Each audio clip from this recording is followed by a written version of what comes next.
This is DRF Race of the Day. Hi everybody, Dan Illman here with the DRF Race of the Day for Friday, July the 2nd. It's race number 8 at Prairie Meadows. Let's take a peek at the field for the Grade 3, $300,000 Prairie Meadows Cornhusker Handicap, going 1.1 miles. We got a Breeders' Cup winner in this race. Nick Sko, the number 5, won last year's Dirt Mile and then kicked off his 2021 campaign with a gate-to-wire victory in the Pegasus World Cup. He has taken on some toughies in his last 2 races in the Saudi Cup, a $20 million race, and then last time out in the Metropolitan Handicap going a 1-turn mile. Now, taking a look at the Timeform US pace projector for the Cornhusker, Nick Sko should be able to make the lead, but let's not underestimate the number 4 Last Judgment's good early speed. The last time Last Judgment and Nick Sko faced off, Last Judgment tried to go with him in that Pegasus World Cup and couldn't. But let's also keep in mind that in the Pegasus, Last Judgment was sort of a last-minute entry, was coming back on only a week's rest, and might not have been as sharp then as he is now, coming off a gate-to-wire win in the Pimlico Special. I wonder if Jose Ortiz tries to take the race to Nick Sko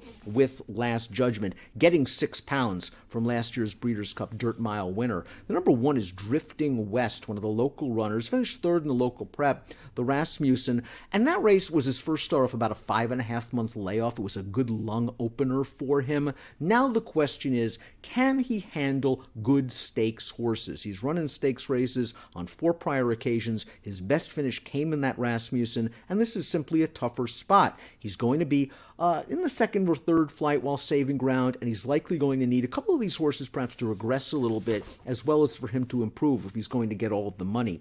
The number 2 is Dinar. Dinar didn't run very well last time out at Pimlico. I think you can make an excuse that it was the sloppy track, and he didn't run very well 2 starts back, and I think you can make an excuse that it was the turf.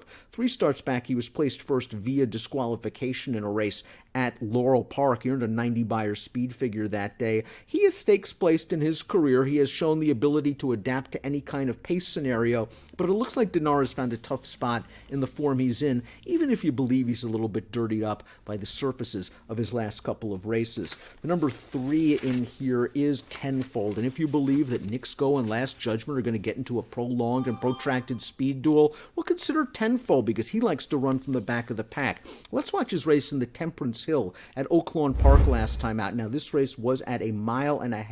He got a big pace for that marathon distance, and Tenfold is going to come rallying late to just miss, finishing 3rd by a half length in a race that produced 2 next out winners, one of them being Lone Rock, the runner-up, who came back and just aired in the Brooklyn in New York. The problem with Tenfold is he hasn't won a race now in over 2 years. That was the Pimlico Special back in 2019, and he is a horse that might want actually a little bit more ground than the 1 1/8. But if he gets a nice pace, Tenfold, it's good to see that he is in form, and he should come with a solid late run. Last Judgment is the number 4. Let's watch the 2021 Pimlico Special. This is Last Judgment, going right to the front over a track that favored inside speed runners. Maybe Last Judgment and his 100 Beyer speed figure were flattered by the racetrack. He was able to get to the lead in the rail very quickly. He is strong in the lane. You see Modernist finishing 2nd. Modernist is also in this field.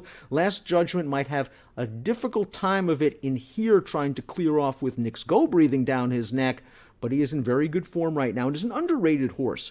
Nick Sko is the 5. His credentials speak for himself. He was rejuvenated when switched to the Brad Cox barn last year. He reeled off 4 consecutive wins, including the Breeders' Cup and the Pegasus. He didn't run very well in that Saudi Cup, a race in which he didn't get to the lead.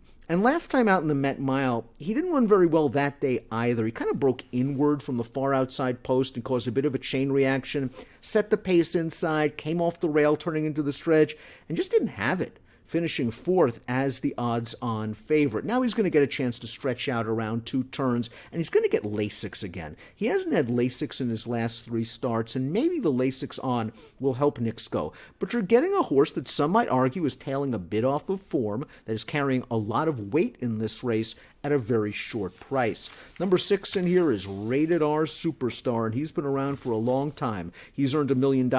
He just finished second in that Rasmussen, and we're going to take a look at that race right now. Not a lot of pace for him, and we're going to see him just miss finishing a good second. He is in good form. He likes the cooking at Prairie Meadows. I've always had a question as to whether he's truly a sort of top-tier horse. Can he beat a Grade 1 type like Knicks Go, or a very sharp Grade 2, Grade 3 type like Last Judgment? Well, if you give him pace, maybe he will. Maybe he has that late kick, although I kind of prefer tenfold if I'm looking at a closer. Completing the field is the number 7 Modernist, and this horse won the Grade 3 Excelsior 2 starts back, where he got a great situation from a pace standpoint. He just sat right off of dawdling fractions and sprinted on home. A weaker field than this, to be sure. We saw his effort in the Pimlico Special, and he broke from the rail that day. Again, the inside seemed to be the place to be, but speed also was very, very helpful. And Last Judgment just got the jump on Modernist turning into the stretch. He eased into the 2 path. He was back down on the rail in the stretch. He probably was on the best part of the racetrack,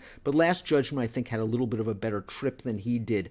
If Last Judgment and Knicks Go battle it out, I think there's a scenario where Modernist is sitting in the catbird seat just behind. And as we take a look at my top picks, that's where I'm going to go. I'm a bit concerned that when you look at Modernist's 3 lifetime victories, they've all come when he's contesting the pace. That's not going to be the case on Friday, but I do think in the form he's in right now, as he's matured for Bill Mott, he can sit off a potential pace battle and maybe run by the 2 speeds in the stretch. Modernist is 5-1 on the morning line, and he offers a little bit of value. We'll see if Knicks Go can rebound off 2 losses when he starts favored in Friday's Prairie Meadows Cornhusker, our DRF race of the day.